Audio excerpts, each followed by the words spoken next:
Doctor Himanta Biswa Sarma জিন্দাবাদ, বিজু হাজারিকা জিন্দাবাদ, ইনকলাব জিন্দাবাদ, বিজু হাজারিকা জিন্দাবাদ, বিজু হাজারিকা জিন্দাবাদ, ডক্টর হিমন্ত বিশ্ব শর্মা জিন্দাবাদ, ডক্টর হিমন্ত বিশ্ব শর্মা জিন্দাবাদ, অসম সরকার জিন্দাবাদ, বিজু হাজারিকা জিন্দাবাদ, ইনকলাব জিন্দাবাদ, হিমন্ত বিশ্ব শর্মা বিজু হাজারিকা।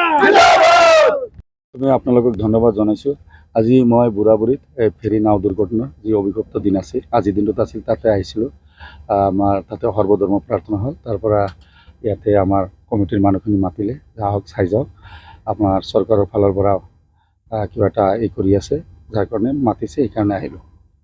চাওক, অসমৰ সৰ্বকালৰ সৰ্বশ্ৰেষ্ঠ কৰ্মদক্ষ জনপ্ৰিয় মুখ্যমন্ত্ৰী আমাৰ সকলো শ্ৰদ্ধাৰ মাননীয় ডক্টৰ হিমন্ত বিশ্ব শৰ্মা ডাঙৰীয়াৰ নেতৃত্বাধীন বিজেপি চৰকাৰে অসমৰ সকলো জাতি জনগোষ্ঠীৰ কাৰণে কাম কৰি আছে।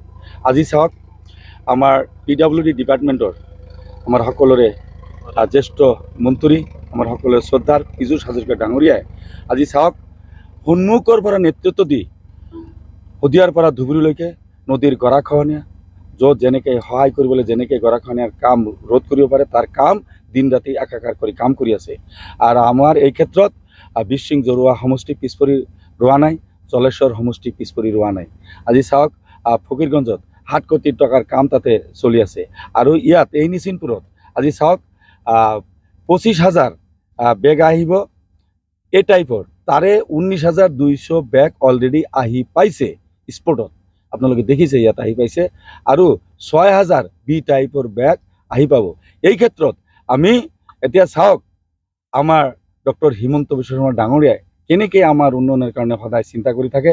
আৰু পীযুষ হাজৰিকা ডাঙৰীয়াক জলেশ্বৰ আৰু বিশিং সমষ্টিৰ পৰা তেখেতক কোটি কোটি ধন্যবাদ জনাইছোঁ, যে আপুনি যি কাম আমাৰ এই দুখীয়া ৰাইজৰ, আজি নদীৰ গৰাখহনীয়া যেনেকৈ আছিল, আজি আমাৰ বিজেপি চৰকাৰে আপুনি যিখিনি কাম কৰিলে, গোটেই চিৰজীৱন আমাৰ এই দুখীয়া অঞ্চলৰ ৰাইজে আপোনাৰ ওচৰত ঋণী হৈ থাকিব। নিজক তো ধন্যবাদ দিছোঁ। আৰু স্থানীয় ৰাইজ, আমাৰ তাৰাচান ভাই আছে, আমাৰ ভাইজান আছে, আৰু এখেত আছে, মুৰব্বীসকল আছে, তেখেতসকলৰ পৰাও শুনক চৰকাৰক কি কয়।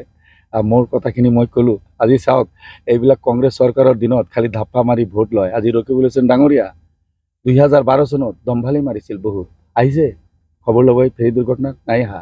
আৰু আফতাব মোল্লা, ৱাজিদ আলী চৌধুৰী, আফতাব মোল্লাই কৈছে যে বিজেপিৰ কোনোবা এজন সাংবাদিক বা কোনো এজন বন্ধুৱে কৈছে যে বিজেপিয়ে মানুহখিনি এই অমুক কথা তমুক কথা কৈছে। তেখেতে কৈছে যে এই মুছলমান কৰা বিজেপি যিকেইটা, এইকেইটা নাম ল'লে বোলে পাপ হয়।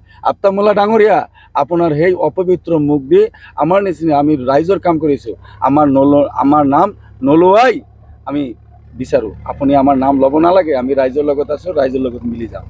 আৰু তেখেতে আৰু এটা কথা কৈছে, ৰাস্তা ঘাটৰ কথা কৈছে। ৰাইজে সুধিছে কালি খলিচা বিটাত, মানে গুৰিয়াধাপটো বিজেপিৰ দখলত যাব জিলা পৰিষদ, তাৰ মাথা বেয়া হৈ গৈছে। তেতিয়া তেখেত কৈছে, ৰাস্তাৰ কথা কৈছে, কয় মই নিজেই লাজ পাওঁ। কি লাজ পাওঁ? কয় লখিমপুৰৰ পৰা যেতিয়া খলিচা বিটালৈকে আহোঁ, মোৰ নিজৰে লাজ লাগে, মই কামখিনি কৰিব পৰা নাই। তাৰ ব্যৰ্থতা কালি স্বীকাৰ কৰিছে, ৰাইজৰ প্ৰশ্নৰ সন্মুখীন হৈছে। আৰু এটা কথা ৰাইজে সুধিছে, ৰকিবুল হুছেইন ডাঙৰীয়াৰ কথা কৈছে, বানপানীৰ কথা, যে আপুনি কিয়, আপোনাৰ MP কিয় নামা নাই, ৱাজিদ আলী চৌধুৰী ডাঙৰীয়া, আৰু MP কিয় নামা নাই? তেতিয়া কৈছে তাৰ সময়ৰ অভাৱ আছিল।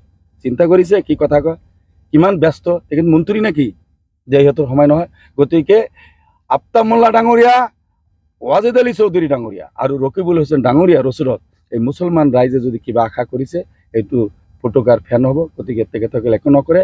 আমাৰ মাননীয় মুখ্যমন্ত্ৰী, মই সেইদিনা কৈছোঁ, যে ওপৰত আল্লাহ, তলত হিমন্ত বিশ্ব ডাঙৰীয়া নেতৃত্বাধীন বিজেপি চৰকাৰে আমাৰ মানুহখিনিক যেনেকৈ সহায় কৰি আছে, আমাক শান্তিত ৰাখিছে, সম নিৰাপত্তা দিছে, সম উন্নয়ন দিছে, বাছ এইখিনি যদি আমাৰ থাকে, আৰু যোগ্যতা আৰু মেধাৰ ভিত্তিত আমাৰ ল'ৰা ছোৱালী চাকৰি পাইছে। ধন্যবাদ। ইয়াৰ পৰা পীযুষ হাজৰিকা ডাঙৰীয়াক কোটি কোটি ধন্যবাদ জনাইছোঁ, একদম ইয়াৰ পৰাই কোটি কোটি ধন্যবাদ জনাইছোঁ। যিকোনো খবৰৰ বাবে যোগাযোগ কৰক 7099017330, লগতে 7099017110 নম্বৰত।